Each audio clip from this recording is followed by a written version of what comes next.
우리가 스쿨존이라고 부르는 이곳에서도 이 우회전 보행자 사고가 그렇게 빈번하게 일어납니다. 2023년에 일어난 조은결 사망 사건 한번 얘기 나눠봤었는데 이 사고도 우회전하던 차량에 의해서 난 사고였어요. 네, 그렇습니다. 이 당시 초록불이던 차량 신호가 황색으로 바뀌자 멈춰야 할 버스가 그대로 속도를 내서 달립니다. 하지만 보행 신호를 기다리던 아이들 초록불로 바뀌자마자 길을 건넜고요. 결국 멈추지 않고 우회전하던 버스에 사고가 나고 말았습니다. 근데 영상에서 신호가 황색으로 바뀌었는데 저 거리에서 횡단보도까지 저렇게 밟은 거잖아요. 그 어린이 보호구역 아닙니까? 맞아요. 네. 근데 오히려 속도를 더 낸 거죠. 네. 네, 심지어 이곳은 우회전 신호가 있는 곳이었습니다. 보행 신호가 켜지면 우회전 신호등은 적색으로 바뀌는데 이를 무시하고 정차하지 않고 계속 진행을 한 겁니다.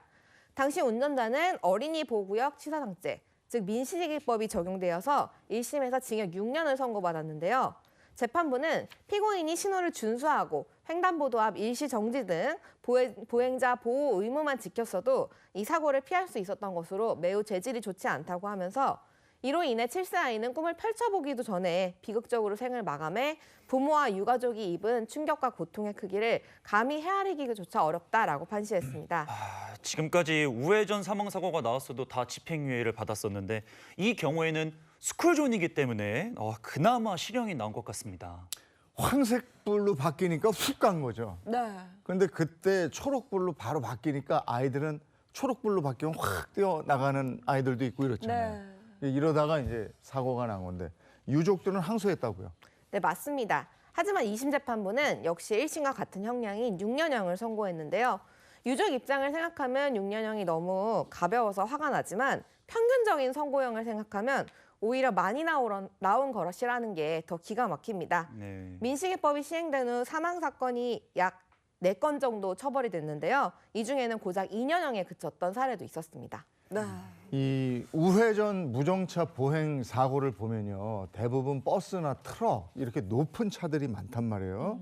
그리고 피해자들은 유독 어린이들이 많아요. 그 이유가 뭘까요?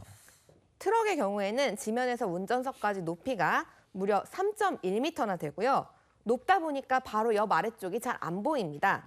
위에서 봤을 때 승용차의 사각지대가 한 30도 정도라고 알려져 있는데 트럭의 경우 그 4배인 120도 정도의 사각지대가 생겨서 바로 옆에 있는 보행자도 잘 안 보인다는 거죠. 어린애들 같은 경우에는 더 체구가 작고 보이지 않기 때문에 더 세심한 주의가 필요합니다. 우회전 시 일단 정지를 하는 운전 습관이 제대로 잡혀있지 않기 때문에 이런 사고가 빈발하는 것으로 생각됩니다. 네, 우회전 시 발생하는 사고 정말 안타깝습니다. 누리꾼들의 반응은 어떤가요? 네, 누리꾼들은요. 귀한 아이들이 계속 똑같은 사고로 아까운 생명을 잃는다. 이런 사고는 숨진 학생만 불안한 게 아닙니다. 그 가족 전체를 죽인 거나 다름없습니다. 비효율적인 교통 시스템을 바꿔라 등과 같은 반응을 보여주셨습니다.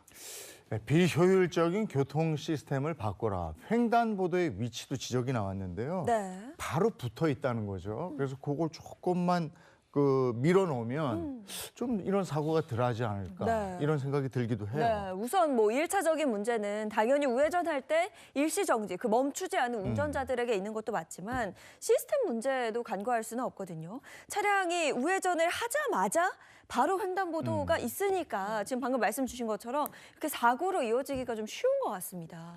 네, 말씀해 주셨듯이 횡단보도가 교차로에서 10m만 떨어져 있다고 하면 우회전하자마자 차량과 보행자가 충돌하는 사고는 막을 수 있거든요. 그래서 교차로에 횡단보도를 설치하는 경우 교차로의 가장자리로부터 충분한 이격거리를 둘 수 있게 법령을 개정하면 보행자의 사고 예방에 큰 도움이 될 것 같습니다. 앞으로도 교차로 횡단보도를 간격을 두고 설치하는 방안이 실천되면 더 좋을 것 같고요. 실제로 최근 성수역 인근 횡단보도를 10m가량 우측으로 이동한 사례가 있는 만큼 조금씩 바꿔가면서 사고를 예방하면 좋을 것 같습니다. 네, 근데 아직까지도 우회전을 할 때 어떻게 해야 할지 모르는 분들이 굉장히 많은 것 같아요. 네, 맞습니다. 그렇다면 전 국민이 알 때까지 또 알려드려야죠. 네, 한번 체크를 해보겠습니다. 변호사님. 네, 내가 교차로에 있다고 할 때 네. 진행차로의 신호가 초록불이고 횡단보도 역시 초록불이면 어떻게 해야 할까요? 아니 횡단보도가 초록불이면 당연히 정지를 해야죠. 그렇죠. 네. 초록불이니까. 네, 맞습니다. 보행자가 건너거나 건너려고 하거나 어쨌든 간에 당연히 일시 정지를 해야겠죠. 그러다가 보행자가 다 건너고 없을 때 서행하면 이제 운전하면 되고요. 그렇다면 만약 진행차로 신호가 빨간불이고 보행자가 없을 때는 어떻게 하면 될까요?